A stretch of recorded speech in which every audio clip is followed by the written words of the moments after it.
شي وحدين كيدخلوا عليا في الخاص كيقولوا لي صاحبي انت كتهضر غير على اوروبا، علاش ما تهضرش على الناس في المغرب؟ كلشي كيسعى وكلشي كيطلب.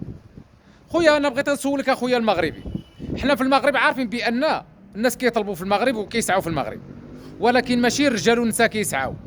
عندنا الراجل كيطلب والراجل كيسعى، ولكن المراه كتبقى في الدار. بغيت نسولك اخويا المغربي يا ابو صباط، انت اللي كتقول المغاربه كلشي كيسعوا، زعما انت صافي مشيتي لاوروبا زعما خرجتي من الحساب والعقاب؟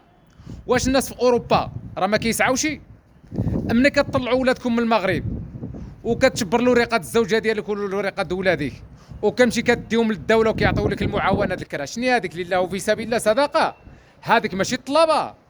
15 يوم 15 يوم انت كنمشيو انت والمراه ديالك، وانت كتبقى في الدوره جالس في السياره، والمراه كتشد الكروسه وكتمشي كتمشي لعند المساعده ديال الدوله وكتجيب الفرماج والشوكولاط والعدس واللوبيه.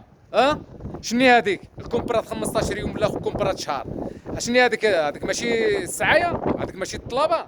هذيك واقيلا الغربيين كيصدقوا ياك، واقيلا دخلوا الاسلام. هذه صدقه عندكم تما. باش انت كتقول لي لا انا عايش في اوروبا احسن من المغرب، وتقول انا عندي جوج ديور في المغرب ولا عندي ثلاثه ديور.